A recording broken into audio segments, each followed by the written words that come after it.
Hello everyone, आज के इस वीडियो में हम लोग class 10 English literature chapter 4 a shady plot के क्वेश्चन आंसर सॉल्व करेंगे। इसके साथ ही साथ हम लोग इंपॉर्टेंट क्वेश्चन भी सॉल्व करेंगे जो इस साल, अगले साल या फिर आने वाले अगले सालों में आपको देखने को मिलेंगे। तो चलिए इस वीडियो को शुरू करते हैं। तो हमारे पास पहला क्वेश्चन 4 है जो एक MCQ टाइप क्वेश्चन है, जिसका पहला क्वेश्चन दे रखा है, what made the writer over confident about his ability to write ghost stories. तो यहाँ पे पूछ रखा है कि जो राइटर था वो घोस्ट स्टोरीज लिखता था, उसके लिए कॉन्फिडेंस कहाँ से आता था, जिसका आंसर हो जाएगा He was contacted whenever magazines wanted a ghost story। तो इस चैप्टर में एक आदमी दिखाया गया है जो हमेशा ही मैगजीन पब्लिश करता था, ठीक है। तो उसके मैगजीन में हमेशा ही ये राइटर का घोस्ट स्टोरी या फिर कोई भी स्टोरी हमेशा रहता था। ये अक्सर ये राइटर जो था वो घोस्ट स्टोरी बनाता था, ठीक है। अब सेकंड नंबर क्वेश्चन है, the sight of the ghost materialising in his room filled the narrator with, ठीक है। तो इस क्वेश्चन में हम लोग को नैरेटर के बारे में बताना है कि वो जब भूत को देखा तो वो कैसा फील किया था, वो बहुत ही डरा हुआ था। तो यहाँ पे आंसर हो जाएगा ऑप्शन ए जो कि है फियर, ठीक है। तो यहाँ पे नेक्स्ट क्वेश्चन है क्वेश्चन नंबर 3, जहाँ पे बोल रखा है, John wants the ghost to disappear before his wife enters the room and waves his arms at the ghost with something of the motion of a beginner when learning to swim, what does it रिफिल about John. इस question में बोल रखा है कि John जो था वो नहीं चाहता था कि उसकी वाइफ जो है वो घोस्ट से मिल ले, मतलब कि घोस्ट को देख ले जॉन के साथ, ठीक है। तो यहाँ पे जॉन के बारे में क्या रिफील हो रहा है, तो यहाँ पे आंसर हो जाएगा एंग्जाइटी। उसको बहुत ही एंग्जाइटी फील हो रहा था, अगर वो देख लेती तो क्या हो जाता है, ऐसा टाइप का कुछ, ठीक है। अब यहाँ पे नेक्स्ट क्वेश्चन है क्वेश्चन नंबर 4, जहाँ पे बोल रखा है, when the narrator says his wife is never so pretty as when she is doing something she knows it disapproves of his tone is. यहाँ पे बोल रहा है कि जब भी नरेटर की वाइफ कुछ करती है तो उस टाइम नरेटर जो है उस अपनी वाइफ को डिसअप्रूव कर देता है, ठीक है। साथ ही साथ वो ये भी बोल देता है कि उसकी वाइफ जो है वो प्रिटी नहीं है। तो यहाँ पे हम लोग को नरेटर के टोन के बारे में बताना है कि उसका टोन क्या बोलना चाह रहा है। तो यहाँ पे सिंपल है, आयरनिक होगा। यहाँ पे आयरनिक का मतलब हो गया कि जो चीज़ है उसका उल्टा ठहरा देना, ठीक है। जैसे कि अभी दिन हो रहा है तो हम बोल देंगे रात हो रहा है, तो रात ही होना चाहिए, ठीक है। वही बात है यहाँ पे। तो चलो फाइनली आगे हम लोग का लास्ट MCQ, ठीक है। अब इसको जल्दी से खत्म कर देते हैं। तो यहाँ पे 5 नंबर क्वेश्चन में बोल रखा है, the ghost says it's all your fault, it here refers to the. तो यहाँ पे बोल रखा है कि जो घोस्ट थी वो बोलती है किसको, नरेटर को, कि ये तुम्हारा जो भी चीज़ हो रहा है ये तुम्हारा गलती है इसमें, ठीक है। तो यहाँ पे इट जो है कि it all your fault, it's all your fault. तो यहाँ पे इट जो है वो क्या रेफर कर रहा है, ऐसे हम बोल दें कि इन चीज़ों में तुम्हारा गलती है। तो यहाँ पे पूछ रहा है कि इन चीज़ के मतलब क्या हुआ, कि मतलब कि हम लोग किस चीज़ के बारे में बोल रहे हैं। तो यहाँ पे इसका आंसर हो जाएगा नरेटर्स वाइफ लिविंग हिम, ठीक है। नरेटर की जो वाइफ थी वो उसको छोड़ के जा रही थी, ठीक है। क्यों? क्योंकि उसको लग रहा था कि जो नरेटर है उसका किसी और के साथ अफेयर चल रहा है, इसलिए उसको छोड़ के वो जा रही थी। तो यहाँ पे आंसर हो जाएगा it refers to the narrator's wife living him. Then after हम लोग को question number 5 as an extract दे रखा है, जिसको हम लोग को पहले समझना होगा, उसके बाद फिर उसका क्वेश्चन करना होगा उसके हिसाब से। तो अगर हम लोग एक्सट्रैक्ट को समझने की कोशिश करें तो यहाँ पे लिख रखा है वी स्काउट। तो यहाँ पे वी का मतलब है घोस्ट का ग्रुप से, ठीक है। We scout around until we find a writer without ideas and with mind soft enough to accept the impression. तो यहाँ पे बोल रखा है कि कोई एक राइटर जो कोई घोस्ट स्टोरी लिख रहा है और उसके दिमाग में एकदम जीरो ब्लैंक, कुछ नहीं, आइडिया कुछ है ही नहीं, तो उसको ये लोग जाके मदद करते हैं। ये लोग सब कोई नहीं, मतलब कि कोई, मतलब कि जो ग्रुप थे घोस्ट के उसमें से कोई एक घोस्ट। तो यहाँ पे इसके बाद लिख रखा है, the case is brought to the attention of the main office and one of us is assigned to it, when that case is finished we bring in report. तो यहाँ पे बोल रखा है कि उसके बाद क्या करते हैं ये लोग कि इसमें से कोई एक को उनके मेन ऑफिस से भेज दिया जाता है, उनको कोई एक को राइटर का मदद करने के लिए। तो अब यहाँ पे इस एक्सट्रैक्ट के आधार पर पहला क्वेश्चन दे रखा है, what does we refer to in this above line. तो यहाँ पे बोल रखा है कि वी जो है वो यहाँ पे क्या रेफर कर रहा है, ऊपर के अबव दिए गए लाइन में, ठीक है। तो यहाँ पे सिंपली हम लोगों ने देखा अभी कि वी जो थे वो ग्रुप ऑफ घोस्ट थे, ठीक है। तो यहाँ पे आंसर हो जाएगा घोस्ट ग्रुप। इसके बाद सेकंड क्वेश्चन है, select the most appropriate option based on first and second. अब यहाँ पे देख लेते हैं फर्स्ट सेकंड क्वेश्चन क्या बोल रखा है। तो यहाँ पे पहला दे रखा है, the case is brought to the attention of the main office and one of us assigned to it. अब यहाँ पे इसी का सेकंड है, Helen says that she helped John many times when the was thinking hard. तो इसको बोल के सुन के कुछ समझ तो आया नहीं, लेकिन इसका मतलब यहाँ पे ये है कि जो हेलेन थी वो एक घोस्ट थी, ठीक है। वो मेन ऑफिस से भेजी हुई एक घोस्ट थी जो हमेशा आती थी जॉन का हेल्प करने के लिए, जो बहुत ही बार आ चुकी थी जॉन का मदद करने के लिए। जब भी जॉन को घोस्ट स्टोरीज लिखने में ज़्यादा सोचना पड़ता था या फिर उसके दिमाग में कोई भी आइडिया नहीं आता था तब। तो यहाँ पे इसका आंसर हो जाएगा A, one is the reason for second. अब यहाँ पे नेक्स्ट क्वेश्चन नंबर 3 है, जो कि एक MCQ है, जिसको हम लोग सोचे थे कि नहीं मिलेगा, लेकिन वो भी मिल गया वापस से। खैर क्वेश्चन में बोल रखा है कि choose the most appropriate option which shows the speaker's character with reference to the extract. तो यहाँ पे सिंपल सा क्रिएटिव लिख देना, ऑप्शन ए, मार्क्स मिल जाएगा। यहाँ पे जो स्पीकर का जो कैरेक्टर था वो यहाँ पे एक बहुत ही क्रिएटिव था, ठीक है। अब हमारा नेक्स्ट क्वेश्चन है क्वेश्चन नंबर 4, जहाँ पे बोल रखा है वी स्काउट अराउंड, यहाँ पे पहले मैं तुम्हें बता दूँ कि स्काउट मतलब होता है खोजना, ठीक है। What purpose does the scouting serve, ठीक है। तो यहाँ पे पूछ रखा है कि जो स्काउट था, मतलब कि जो खोज रहे थे वो लोग, कौन, जो घोस्ट के ग्रुप थे वो लोग, तो यहाँ पे क्यों खोज रहे थे और क्या खोज रहे थे, मतलब कि यहाँ पे जो स्काउट लिखा है तो इसका लिखने का पर्पस क्या है। यहाँ पे आँख बंद करके सिंपल आंसर लिख देना है कि to find a person who is unable to find a theme of story, मतलब कि ऐसे आदमी को खोजना जो घोस्ट स्टोरी का थीम नहीं पहचान पा रहा है या फिर उसके दिमाग में कोई भी आइडिया नहीं आ रहा है उस थीम को लेके। अब नेक्स्ट क्वेश्चन है क्वेश्चन नंबर 5, जो आखिरी क्वेश्चन है इस एक्सट्रैक्ट का। उसके बाद फिर इसमें क्या लिखा गया है उसको देखते हैं। Select the option that displays the appropriate features that can be associated with task completion as mentioned in the extract. तो इस क्वेश्चन को अगर हम लोग सिंपल भाषा में समझे तो यहाँ पे बोल रखा है कि जो एक्सट्रैक्ट हम लोग देखे, उस एक्सट्रैक्ट को देख के हम लोग को क्या समझ में आ रहा है उस एक्सट्रैक्ट से, उसको हम लोग वन वर्ड में यहाँ पे देख के बताएं। तो यहाँ पे बस रहा वर्ड दिया हुआ है, 5 वर्ड दिया हुआ है, ठीक है। अब उसको देख के कोई 2-3 वर्ड चुनना है, ठीक है, अपने हिसाब से। तो यहाँ पे मेरे हिसाब से ऑप्शन नंबर बी होगा, जो कि है 2, 3 एंड 5। 2 है ऑटोक्रेसी, 3 है डेलीगेशन ऑफ ड्यूटी एंड 5 है नीड फॉर रिकॉग्निशन। अब यहाँ पे नेक्स्ट क्वेश्चन है क्वेश्चन नंबर 6, जहाँ पे हम लोग को क्वेश्चन आंसर सॉल्व करना है। तो यहाँ पे एक क्वेश्चन में है which genre of stories does Jenkins wanted the narrator to write, why. जहाँ पे बोल रखा है कि जो जेकिन्स है वो मैगजीन पब्लिशर थे, और उनके मैगजीन में हमेशा ही जो नरेटर थे उनका घोस्ट स्टोरीज जो था हमेशा पब्लिश होता था, ठीक है। तो जो जेकिन था वो किस टाइप का स्टोरीज जो था नरेटर से मांग रहा था और क्यों। तो यहाँ पे इसका आंसर हो जाएगा Jenkins wanted the narrator to write a ghost story for his magazine. He wanted the narrator to give the readers a story based on the supernatural, ठीक है। He wanted him to give his readers really horror stories, they should not be live ghost which were presented in his earlier stories, he should write what the public wants. मतलब कि वो बोल रहा था कि वो एक ऐसा स्टोरी बनाए जिसमें लोग को पढ़ के लगे कि एकदम पूरा सच में ऐसा घोस्ट आ गया था, ऐसा टाइप का फील हो, मतलब कि उसमें रियल घोस्ट वाला फीलिंग आ जाए, ठीक है। अब क्वेश्चन नंबर बी में बोल रखा है कि does the narrator like writing ghost stories, क्या नरेटर को घोस्ट स्टोरीज लिखना पसंद था। Support your answers with evidence from the story के एविडेंस से हम लोग को आंसर के लिए सपोर्ट करना पड़ेगा। तो इसका आंसर हो जाएगा हाँ, उसे बहुत पसंद था स्टोरी लिखना पसंद था, तभी तो वो स्टोरी बनाता था और जैकिन्स को देता था उसके मैगजीन में पब्लिश करने के लिए, ठीक है। तो यहाँ पे इसका आंसर हो जाएगा the narrator's like writing ghost stories because the ghost story has been his first fiction, it has change the narrator with the idea come to the narrator out of now when Jenkins want the narrator to write, ठीक है। जब भी जैकिन narrator से story मांग रहा था, the story comes by itself and the narrator is always be able to dig one story, मतलब कि वो हमेशा स्टोरी लिख लेता था, किसी न किसी तरीके से लिख ही लेता था। अब नेक्स्ट क्वेश्चन सी नंबर में बोल रखा है what makes Helen the ghost and her other को ghost organise the writers inspiration bureau. तो इस क्वेश्चन में बोल रखा है कि जो हेलेन थी घोस्ट और उसके जो और भी बहुत सारे घोस्ट थे वो राइटर्स इंस्पिरेशन ब्यूरो क्यों ऑर्गेनाइज किए थे, ठीक है ना।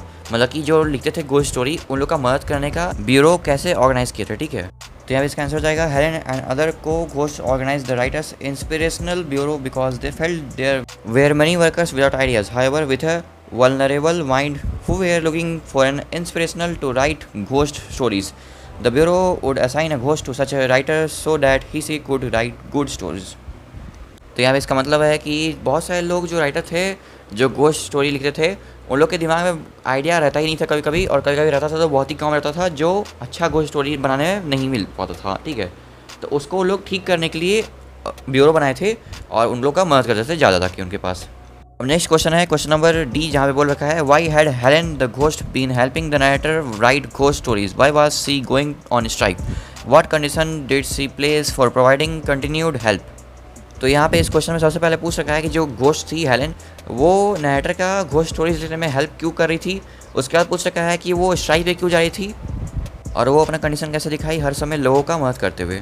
तो इसका आंसर करने से पहले मैं तुम्हें बता दूं कि ये one of the most important question है जो तुम्हें सारे एग्जाम में देखने को जरूर मिलेंगे। तो यहाँ पे इसका आंसर हो जाएगा Helen the ghost had been helping the narrator to write ghost stories because he had always needed ideas and Helen give them, ठीक है। नरेटर को घोस्ट स्टोरीज लिखने में कुछ आइडिया चाहिए रहता है जिसको हेलेन देती है आइडिया, ठीक है। She was now going on strike because they were called too often and the people were using Ouija boards. Ouija boards जो था वो भूत को बुलाने का एक कार्ड था जिससे हम लोग भूत को बुला सकते थे as a medium. Helen wanted John to get all his friends to stop using the board, then only would they start helping them. मतलब कि भूतों को लोग हमेशा बुलाया करते थे ओइजा बोर्ड का यूज़ करके किसी भी छोटे छोटे बात के लिए, जिससे वो बहुत ही इरिटेट हो गई थी और हमेशा उसको जा के लोग का हेल्प करना पड़ता था। तो वो जो थी नैरेटर को बोल रही थी कि तुम अपने दोस्त लोगों को ये सब करने के लिए मना करो, नहीं तो उसका हेल्प नहीं करेगी, और जब वो मना कर देगा और लोग ऐसा नहीं करेंगे तभी वो हेल्प करेगी सबका। अब नेक्स्ट क्वेश्चन नंबर ई में बोल रखा है कि how does the ghost undermine the writer's faith in his ability to write ghost stories. तो यहाँ पे इसका आंसर हो जाएगा Helen the ghost undermines the writer's faith in his ability to write ghost stories she threatens going on strike with other ghost he will not get any help from the writers inspiration bureau to get another plot for writing a ghost story. तो यहाँ पे ऐसा हुआ क्योंकि वो अब जो ghost थी वो स्ट्राइक पे जाई थी और अब नाइटर को कहीं से भी कोई भी हेल्प नहीं मिलने वाला था उसका घोस्ट स्टोरीज लिखने में। अब नेक्स्ट क्वेश्चन है क्वेश्चन नंबर एफ, जहाँ पे बोल रखा है कि why does John want the ghost to disappear before his wife appears on the scene, what impressions of his wife's character do you form from this word. यहाँ पे बोल रखा है कि जॉन क्यों चाहता था कि उसकी वाइफ के आने से पहले ही घोस्ट डिसअपियर हो जाए, मतलब कि गायब हो जाए। यहाँ पे नाइटर के वर्ड से नाइटर की वाइफ का कौन सा कैरेक्टर शो हो रहा है, रिप्रेजेंट हो रहा है, ठीक है, उसका कौन सा इंप्रेशन यहाँ पे दिख रहा है। यहाँ पे इसका आंसर हो जाएगा John's wife Lavinia is a vengeful woman. For fear of creating problems in his marriage, John does not want Ellen to see his wife. His wife is very sensitive and the sight of a ghost in her house would have a negative impact on her.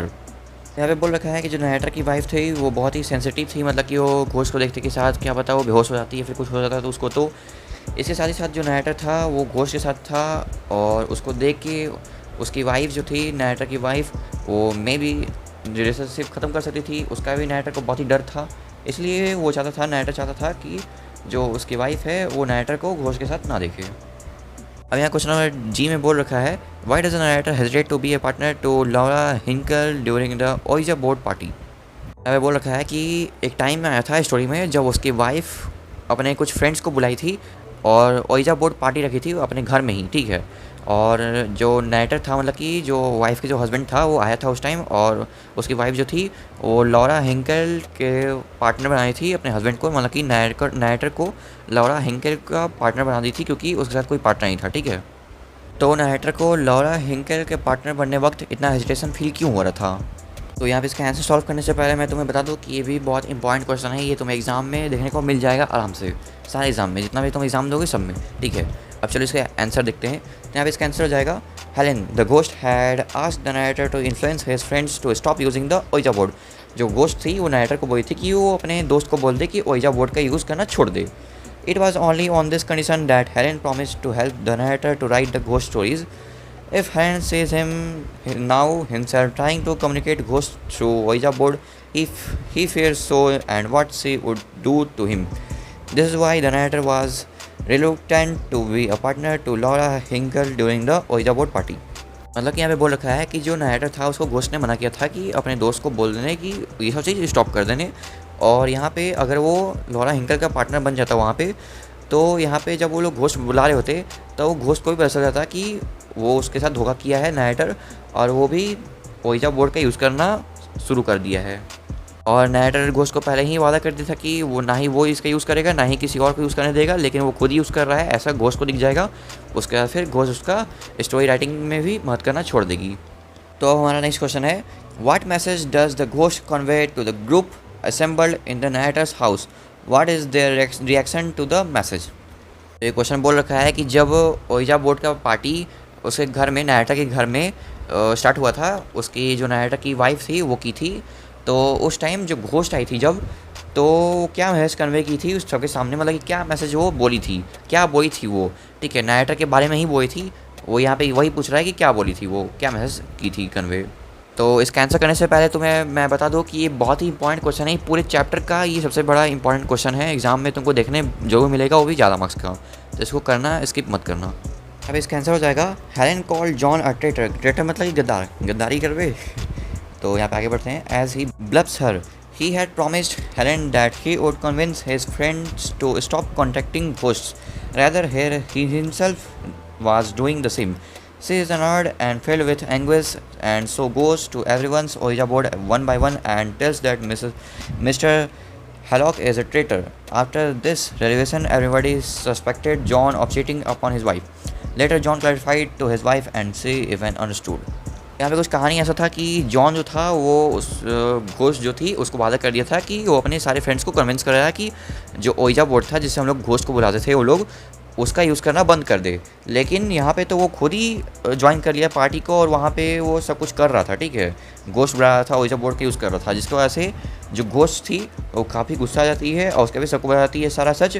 उसका भी सब कोई उस पर suspect करने लगते हैं कि वो जो था अपनी वाइफ पे चीट कर रहा था, ठीक है, वाइफ को चीट कर रहा था।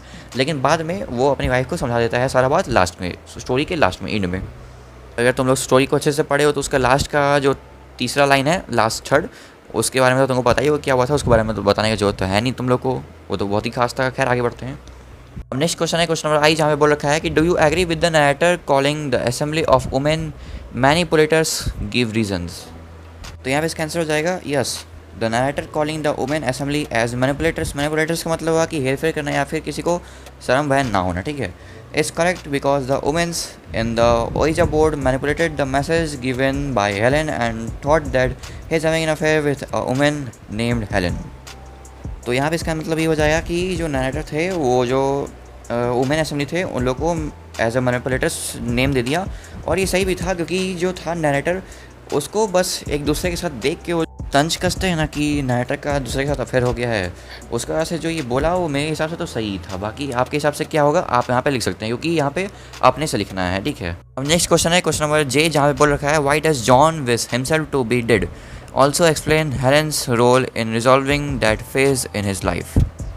तो इस स्टोरी में एक बार ऐसा पॉइंट आ गया था जहाँ पे जॉन जो है वो मरना चाहता था, मतलब कि वो जीना ही नहीं चाहता था। उसको इतना इरिटेट हो गया था वो कि मतलब कि वो अब उसका ख़त्म हो गया था कहानी। तो वो अपना फिर ज़िंदगी अपना वो पार्ट कैसे वो रिजॉल्व किया था वो यहाँ पे हम लोग को उसका वो फेज़ बताना है। तो ये क्वेश्चन करने से पहले मैं तुम्हें बता दूँ कि ये भी बहुत ही इंपॉर्टेंट क्वेश्चन है क्योंकि यहाँ पे जॉन के बारे में बताया जाएगा उसके लाइफ में कि उसके लाइफ में क्या हुआ, फिर वो उसको कैसे उस फेस को ठीक किया था। तो ये भी एक मोस्ट इंपॉर्टेंट क्वेश्चन बन के आ जाएगा। तो यहाँ पे इसका आंसर हो जाएगा John wished he was dead because a brief meeting with a ghost had created such situations that he was about to lose his wife home he loved dearly, it destroyed his happiness and home. तो यहाँ पे इसका मतलब हो जाएगा कि एक meeting हुआ उस घोस्ट से और उस मीटिंग की वजह से ही जो जॉन था वो अपने वाइफ को भी खो दिया और अपने घर को भी खो दिया। घर खोने का मतलब है यहाँ पे कि वो उसकी वाइफ भी चली गई और उसकी जो कुक थी मेड वो भी चली गई थी छोड़ के, ठीक है। अब नेक्स्ट क्वेश्चन है क्वेश्चन नंबर के, जहाँ पे बोल रखा है when confronted by Lavinia about his flirtations over the Ouija board, John insist that the affair was quite above board, I assure you my love bring out the fun in John's statement. तो यहाँ पे पहले ही question में बोल रखा है कि जो यहाँ पे हम लोग को स्टेटमेंट दे रखा है उसके बारे में बताने की जॉन यहाँ पे क्या कह रहा है। तो इसका डायरेक्ट हम लोग आंसर देख लेते हैं। तो यहाँ पे इसका बहुत ही छोटा और आसान आंसर हो जाएगा कि when confronted by Lavinia about the flirtatious over the Ouija board, John insist that the affairs was quite above board, it means that he did not hide और conceal anything and he played above the board. मतलब कि जो narrator था वो लेवेनिया से कुछ भी चीज़ नहीं छुपाता है, उसको सब कुछ बता देता है जो हुआ, ठीक है। अब हमारा नेक्स्ट और आखिरी क्वेश्चन है क्वेश्चन नंबर एफ, जहाँ पे बोल रखा है John's apprehensions about his wife's reaction to her encounter with the ghost are unfounded justify. बहुत ही इंपॉर्टेंट क्वेश्चन है, तुम्हें एग्जाम में देखने जरूर मिल जाएगा, ठीक है। इसको भी तुम लोग ध्यान से देखना। तो इसका आंसर करने से पहले ही तुम मुझे बता दो कि तुम मेरे चैनल को सब्सक्राइब कर रहे हो या फिर तुम्हें मैं घोस्ट बन के डराने आऊँ, ठीक है। कर दो भाई, सब्सक्राइब कर दो, बहुत ही आसानी से हो जाता है इस में, ठीक है। कोई दिक्कत नहीं उतना, नहीं तो फिर भूत बन के तुम्हें दिखने आ जाऊँगा, ठीक है, रात में। खैर आगे बढ़ते हैं। John thought that his wife would become hysterical if she saw the ghost Helen, however when the encounter happened she confidently spoke to the ghost and was not at all scared of it. तो यहाँ पे बोल रखा है कि अगर narrator की wife भूत को देख लेती है, मतलब कि घोस्ट को देख लेती है, तो मे बी वो डर सकती है या फिर बेहोश हो सकती है। लेकिन ऐसा कुछ हुआ नहीं, वो घोस्ट को देखी भी, उससे बात भी कर ली, ठीक है, उसका सामना कर ली मतलब। लेकिन नरेटर को ऐसा नहीं लगा था, इसलिए वो नरेटर घोस्ट के सामने खड़ा हो गया था, ठीक है, और छुपा रहा था उतना टाइम से घोस्ट को अपनी वाइफ से, ठीक है। तो ये था पूरा स्टोरी जो बहुत ही कॉम्प्लिकेटेड था, लेकिन मज़ा बहुत आता था इसको पढ़ के, क्योंकि जो लास्ट का कुछ वर्ड्स था वो तो खैर कुछ ज़्यादा ही अच्छा था, खास उसका कुछ बोलना नहीं है। फिर भी हाँ, ये था पूरा स्टोरी और इसका क्वेश्चन आंसर मैंने तुम्हें जो इंपॉर्टेंट क्वेश्चन बताया है वो तुम्हारे एग्जाम में तुमको हूबहू देखने मिल जाएगा 2, 3 से 5 नंबर तक के लिए, ठीक है। बाकी इसके आगे का चैप्टर जो पटुल बाबू फिल्म स्टार है उसका तुमको क्वेश्चन आंसर चाहिए या फिर कोई पोएट्री या फिर ड्रामा का चाहिए या फिर इससे पहले का कोई चैप्टर का क्वेश्चन आंसर चाहिए तो यहाँ पे जो प्लेलिस्ट दिख रहा है उसमें तुम जाके देख सकते हो। फिर मिलते हैं वहीं पे।